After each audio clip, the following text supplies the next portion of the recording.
Hello, this is Jess with Her Mood Mentor.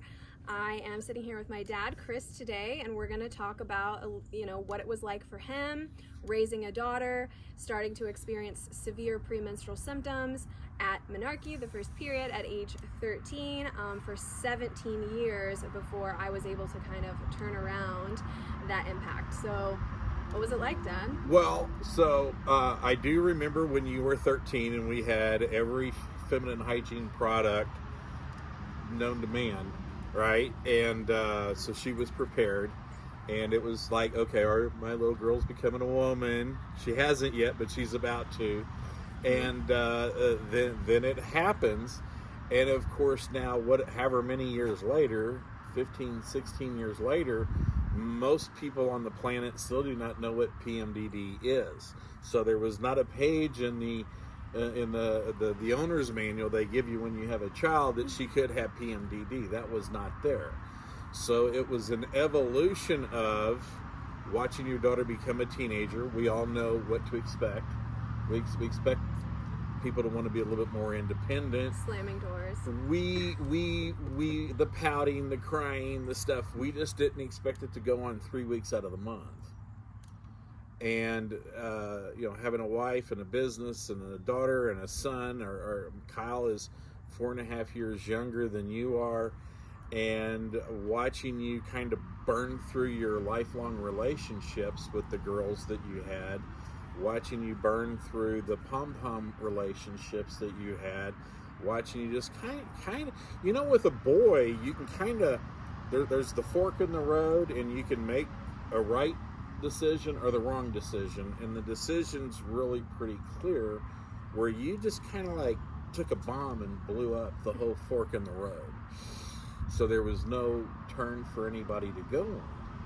So as you went from 13 to 17 to 20, and it's like, my daughter's just she's nuts. She's bipolar. She has to go to the doctor. She needs a psychiatrist. She needs an operation. She needs to have a shot. Something. Then to 25, and nothing's gotten any better. You lived in St. Louis. You lived in Springfield, Missouri. You lived in Amsterdam, the Netherlands.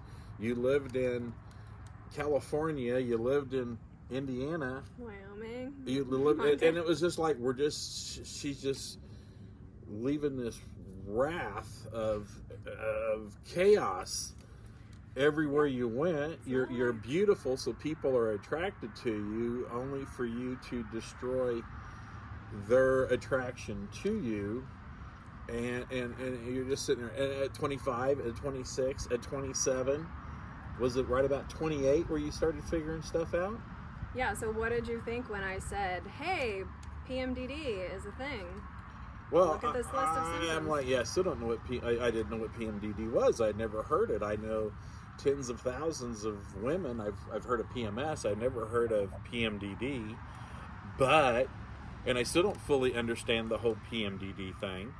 Just found out what dysphoric meant a couple of days ago. Yeah. Some women it lasts for 14 days. Some women it lasts for 21 days. Some women have little children. Some have husbands, significant others. It's everything under the sun. But I just noticed that we could talk on the phone, and you just slowly notice.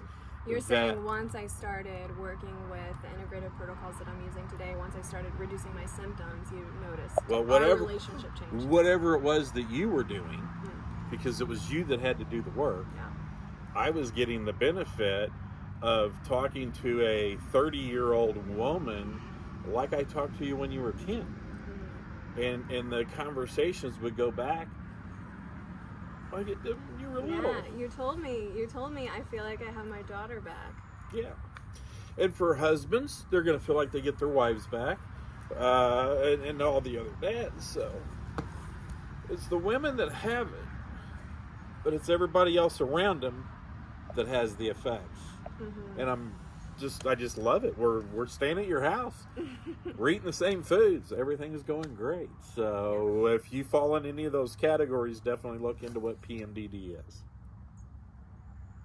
So what did you think being 14 years old with PMDD.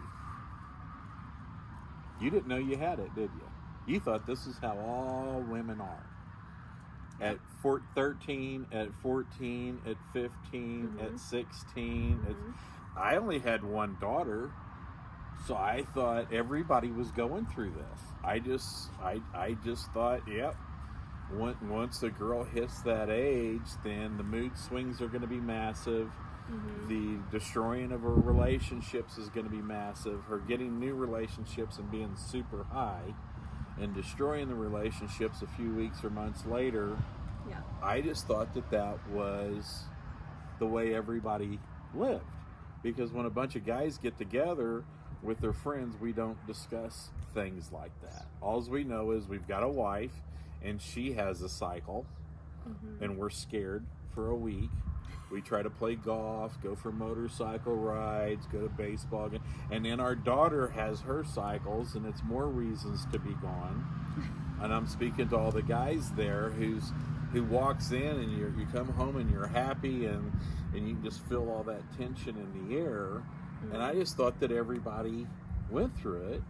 And it turned out that there was an actual clinical reason for what we were going through, because as I watched you burn down relationships and go through your mood swings, I felt it, but my wife also felt it.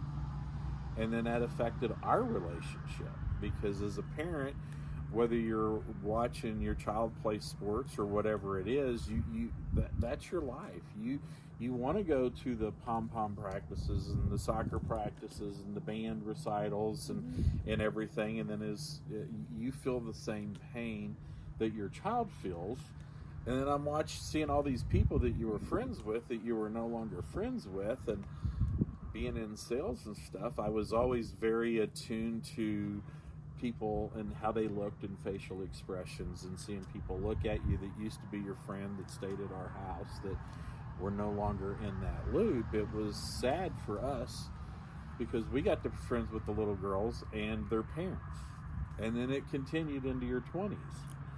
And now things were different, where it was your relationship with just super awesome guys. You're beautiful. Your husband's super handsome, super going to be super successful at everything. But a lot of the guys that you dated and attracted were the same way. And it's like, yeah, this is the guy. This is the guy.